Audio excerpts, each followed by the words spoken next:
Hello guys! So for today's video, magsisimba po kami nila mama at papa. Ayan ang outfit ko. At ayan din ang e-bike. Yan, basa pang buhok. Naliligo ka pala girl.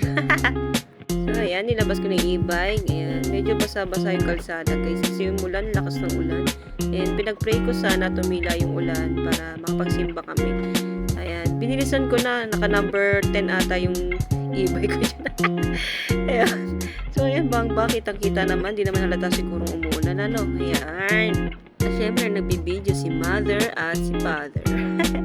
Enjoy lang kayo dyan sa likod habang ako'y nagdadrive. Ayan. Ayan, so, liliko na tayo, guys. Ayan, sisimba muna kami every Wednesday, guys, sa El Shaddai St. James Parish Church. Ayan. Siyempre, kailangan ko magpasalamat sa Panginoon sa buhay na laging pinagkakaloon niya sa amin, sa atin, at iniiwas niya tayo sa anumang masamang uring karamdaman. Kahit pasyente ko, kahit dialysis patient, isipin mo na kapag drive pa ako, ganyan pa ako kalakas guys. At naway tuloy-tuloy ang aking kalakasan para mas maalagaan at asikaso ko pa sina mama at papa. Ayan, So yun guys, ibababa ko muna si papa dahil maaga pa naman. Kaya si mama ang sasama sa akin para hindi mahirapan si papa. So yun guys, sinamahan ako ni mama mamili sa Novo. Bibili ko ng pantinda ko sa dialysis yan. Kahit hindi ko dialysis, pupunta talaga ako sa dialysis para magtinda. Syempre, wala naman akong trabaho at doon lang ako kumukuha ng pambili ko ng gamot guys. So ayan, welcome to Novo. Suking-suking na ako sa Novo guys. Halos araw-araw ata ako namimili dyan. Ayan, tulak-tulak, may bimpo pa sa pushcart si mama talaga. Dahil wala ang coke mismo, nako, yun pa naman ang gustong-gusto ng aking mga dialysis at saka mga bantay. Kaya ginawa ko, umalis na lang ako. Ayan, sinoli ko na lang siya. At pupunta na lang ako sa palengke, baka doon meron. At ayan, pinaanda na naman muli natin. Ayusin ang side mirror, ayan, para safe, ayan. Ayan, let's go. Dahan-dahan nating paandarin. Ayan. So, yun guys. Ayan. Medyo traffic. Ayan. Medyo nagdadalawang isip pa akong pumunta ng palengke dyan eh. Kasi nga, bawal ang e-bike. Ayan. So, nangingiramdam muna ako. Ayan. Dahan-dahan tayo. Baka kasi masita eh. So, ayan. Malapit-lapit na tayo sa crossing. Yan. Tapos may naririnig akong pulis dyan na nagsasalita. Akala ko may sinisita na siyang naka-e-bike. Ayan. Dahan-dahan tayo. Dinidedma ako. Kunwari di ko sino nakikita. Dire-diretso lang meng. So, kan titingin sa kaliwa at kanan. Ayan. O, ayan. Maiiwan ko sa inyo yung susi. Ayan. Diyan na lang kayo para di kayo mapagod. Ako na lang. So, ayan. Kinuha ko ang pushcart. Kala mo naman ang dami-dami mong papamili.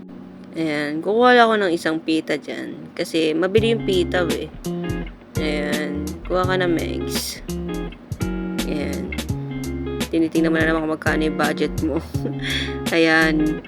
Ganyan ang budget natin guys. Kasi marami pa naman akong tinta dun. Ayan. Konti lang talaga yung binili ko. Ayan. Ayan. Bilisan natin at baka mahuli tayo sa pagsisimba. Ayan, si mama, habang hinihintay ako, nakataas pa yung paa. Relax naman ang ina mo. Ayan, pakibit-bit maraming salamat. At ayan, nakatras na ako. Dahan-dahan lang, Megs, ha? Baka biglang, ayan nga, at binilisan na ng tao. Naka number 10 ka na naman, ano ba yan? Ayan, oh, kita-kita naman guys na maulan. Kaya binuksan ko yung wiper ko. Wop, wop, wop, wop, wop. Ayan, kala mo nakakotse, no? Eh si mother, yan. Isang kamay lang ako mag-drive. So, ayan. Malapit namin sa simbahan. Ayan. Salamat naman sa Diyos at kami nakabalik muli sa iyong banal na tahanan. Ayan. May naglalaro pa dun. Ingay nila kaya dun. Ayan. Ililiko ko na dyan, syempre. Yun. Mag-signal light. Yan.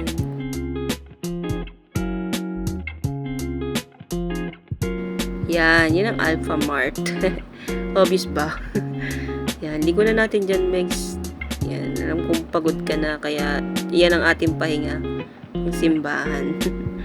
Yan, so, naghahanap ako ng pa-parking yan mas malapit para hindi ako masyadong hingalin pag tapos ng misa, ang pagsisimba. Ayan. Ayan, di ba ako bumababa, pero ramdam na ramdam ko na talaga ang presence Lord para sa amin. Kaya kahit umulan, bumagyo, umaraw, tutuloy kami sa simbahan na to. Sa pagod, sa lungkot, sa hirap na lagi kong pinagdadaanan sa dialysis. Sa iyo ko lang nararamdaman, Lord, yung pagpapalakas ng loob ko. Dahil lagi niyo po kami sinasamahan at pinabantayan. Maraming salamat po, Lord. Thank you, Lord. And thank you for watching. Hanggang dito na lang, guys. Unahin ko muna si Lord. God bless us all. Bye-bye.